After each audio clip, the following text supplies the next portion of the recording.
El Instituto de Salud Pública publicó el protocolo para la toma de PCRs con muestras de saliva. Para hablar de este tema y otros de la contingencia nos acompaña el director subrogante del ISP, Heriberto García. Doctor García, bienvenido a Canal 24 Horas. ¿Cómo le va? Muy buenas tardes. Buenas tardes, Andrés. ¿Cómo estás tú?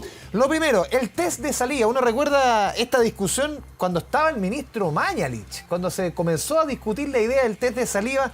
Ha pasado harto tiempo, ha pasado harta agua debajo del puente también.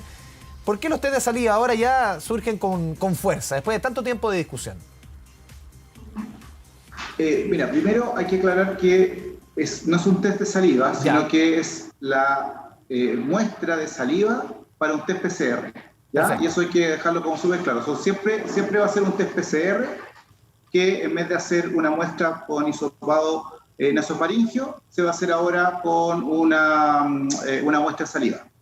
¿Por qué el tiempo? Porque en el fondo lo que pasa acá es que los test PCR son test que tienen calibraciones y están hechos por los fabricantes para ser usados en test tipo nasofaringio, no están hechos para ser usados con otro tipo de muestra. Entonces hubo que hacer un ajuste y una validación de la forma de toma de muestra para que en el fondo diera resultados similares. Porque aquí conversamos varias veces con varios expertos respecto a este tema de la toma de test PCR y decían que el tema de la saliva no tenía la misma asertividad respecto al test común y silvestre, podríamos decir. ¿Cómo lo ven ustedes después del paso del tiempo en el ISP? Justamente por eso ocurrió este tiempo, Andrés, porque en el fondo lo que se tuvo que hacer hacer una validación y un testeo de conformidad, de tal manera de poder ver que se cumplían con ciertos parámetros de sensibilidad y especificidad similares a la toma de muestra nasofaringea, y por lo tanto eso es lo que logramos finalmente llegar a acuerdo con varios protocolos que hicieron varias universidades, hicieron varios hospitales, y que por lo tanto nos permitió, insisto, llegar a este acuerdo, que es lo que hoy día estampamos en un protocolo para que fuera replicado en el resto de la comunidad científica nacional. En la práctica, ¿cuáles son las ventajas de este tipo de test respecto al test tradicional, director? Bueno, ahí se está viendo en las imágenes de apoyo la molestia que tiene el usuario de que esté siendo ingresado una tórula por la nariz. Y por lo tanto, lo que estaríamos proponiendo es que al ser usado con saliva, el tomar la muestra con saliva obviamente va a ser menos molesto para el usuario. Segundo, al ser por saliva, hay una especie como de situación donde tú le puedes pasar siguiendo las indicaciones, ¿cierto?, que están en el protocolo, al paciente, para que el paciente ahí elimine su muestra de saliva, y de esa manera se evita también más contacto con el técnico paramédico, y por lo tanto también se resguarda al profesional de la salud o al técnico paramédico. Sí, hay varios... Siga. Y por último, otra ventaja que también se puede dar es que de alguna manera se puede hacer más masivo también, y se pueden hacer más muestreos, y eso también permite hacer mejor búsqueda activa de casos. Sí, porque eso fue parte de la discusión, recordemos, en los meses de mayo, de junio, cuando todavía la capacidad para hacer test estaba un poco en la disyuntiva, pero hemos visto en algunas jornadas incluso que se llegó a superar los 40.000 test, sobre todo en el mes de octubre, principios de noviembre. Esto va a ser incluso que podríamos multiplicar esos 40.000 o 30.000 que se han visto en las últimas jornadas, doctor.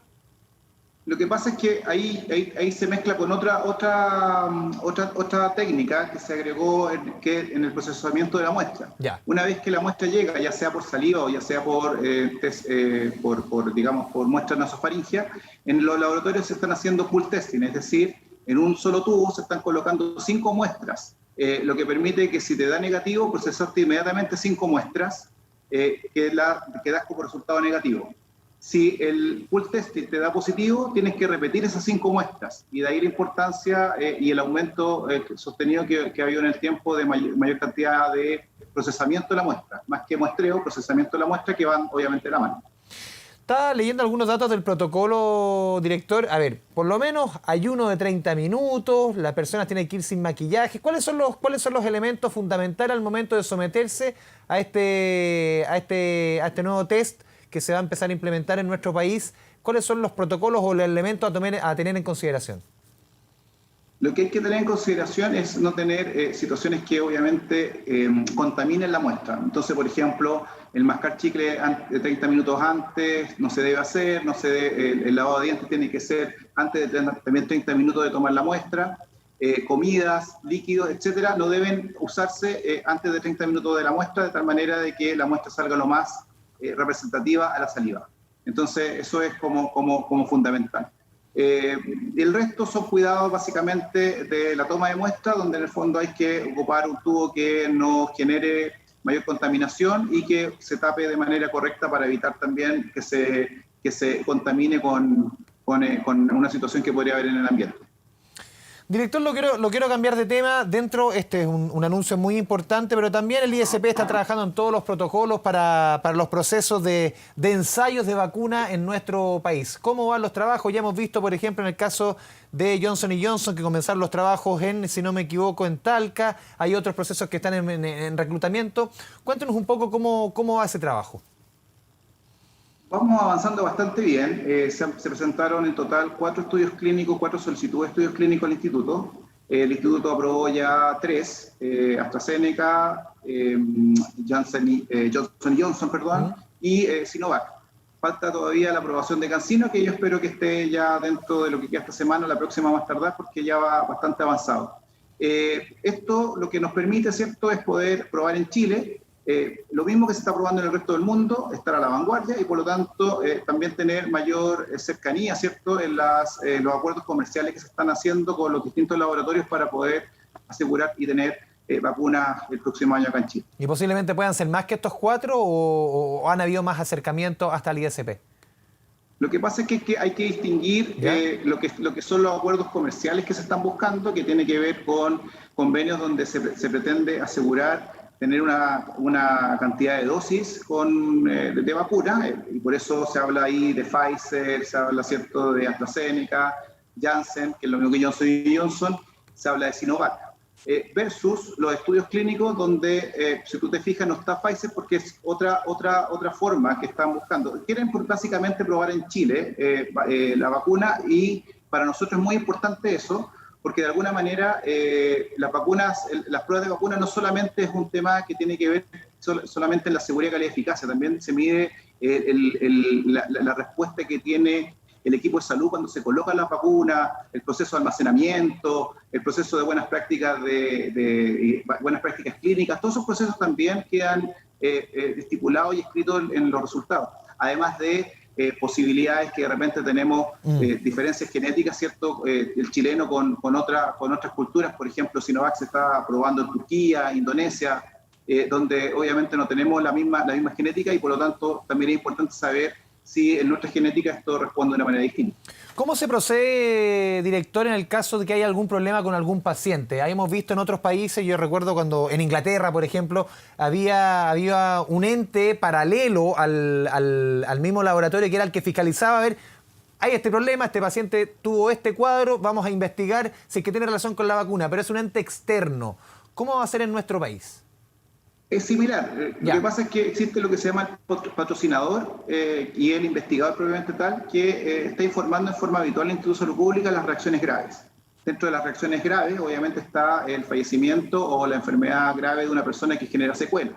Entonces, cuando esas situaciones ocurren, se le debe informar de manera inmediata a la autoridad sanitaria, en este caso al ISP, para que nosotros automáticamente tomemos la decisión de suspensión del estudio. Una suspensión temporal, porque en el fondo el patrocinador que ve y el investigador nos tiene que hacer saber por qué se produjo esa situación. Y muchas veces no tiene que ver con el estudio clínico y por lo tanto se levanta la suspensión.